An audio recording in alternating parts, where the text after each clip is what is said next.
পরিবারের ভালোর জন্য কিভাবে দোয়া করা যায়। পরিবার ইসলামের অন্যতম শ্রেষ্ঠ বিষয়। পরিবারের দোয়াই আল্লাহ কোরআনে শিখিয়েছে। বিশ্বাস করে কোরআনের একটা বড় অংশের দোয়া হলো পরিবারের।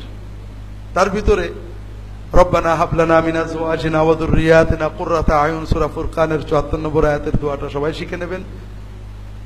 আর পরিবারের জন্য দোয়া না, পরিবারের জন্য অনেক করণীয় আছে। স্বামী স্ত্রী পারস্পরিক দায়িত্ব বুঝতে হবে। লম্বা বলার সময় নেই।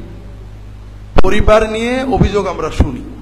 প্রত্যেক পুরুষ প্রায় অধিকাংশ তার বউয়ের অভিযোগ করে বউ কথা শোনে না, অধিকাংশ স্ত্রী অভিযোগ করেন স্বামী কথা শোনে না। খুব রেয়ার পরিবার পাওয়া যায় বর্তমানে যারা নিজেদেরকে সুখী বলে ঘোষণা দেয়। এজন্য অনেক কিছু দায়ী।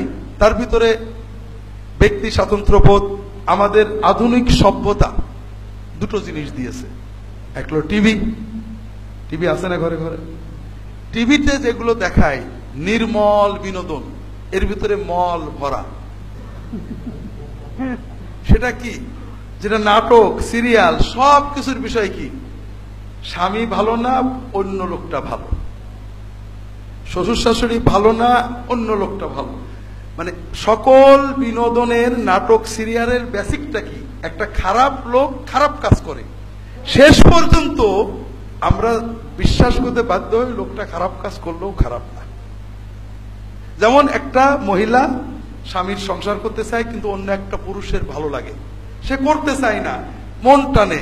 এমন ভাবে ফুটিয়ে তোলা হয় যে পরকীয় প্রেমটা আমরাই বলবো না, আসলে সব পরকীয় প্রেম খারাপ না, এরকম একটা ভাব। শাশুড়িকে দাজ্জাল চিহ্নিত করা অথবা স্বামীকে দাজ্জাল চিহ্নিত এইভাবে করা হয়, করে আমাদের যে সকল সিরিয়াল পারিবারিক মূল্যবোধ নষ্ট করে। এমনকি যে বাচ্চাদের কার্টুন, কি জন্য ইন্ডিয়ান কার্টুন আছে, হ্যাঁ না ডোরিমন, দুনিয়ার অকথ্য অশালীনতা শেখায়। দ্বিতীয়ত আমাদের সভ্যতা আমাদেরকে প্রগতি দিয়েছে। প্রগতির দাবি অধিকার, নারী অধিকার। ভাগ্য ভালো পুরুষ অধিকার এখনো দাবি শুরু হয়নি আর কি। এখন আমরা সবাই অধিকার সচেতন। অধিকার খারাপ কিছু না, অধিকার ভালো। তবে ইসলাম আমাদেরকে উল্টো জিনিস শিখিয়েছে, দায়িত্ব সচেতন। তুমি তোমারটা করো, তারটা যদি কম পাও কনসিডার করো।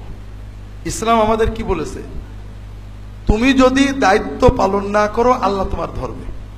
তুমি দায়িত্ব পালন, অর্থাৎ স্বামীর উপরে ফরজ দায়িত্ব স্ত্রীর সাথে ভালো আচরণ করা, সাধ্যের ভিতরে ভালো কাপড় চোপড় কিনে দেওয়া, সাধ্যের ভিতরে সর্বোচ্চ সময় দেওয়া। আর না দিলে আল্লাহ ধরবে। স্বামী স্ত্রীর উপরে দায়িত্ব স্বামীর কথা মানা, যেখানে যেখানে মানা দরকার, স্বামীর প্রতি কৃতজ্ঞতা বোধ থাকা, যথাসম্ভব ভালো আচরণ করা, এগুলো স্ত্রীর দায়িত্ব। যদি প্রতিটি মানুষ তার নিজের দায়িত্ববোধ এবাদতের চেতনায় স্বামী স্ত্রীর দায়িত্ব, স্ত্রী স্বামীর দায়িত্ব পালন করে, এই পরিবারে বরকত আসতে বাধ্য, আসবেই আসবে।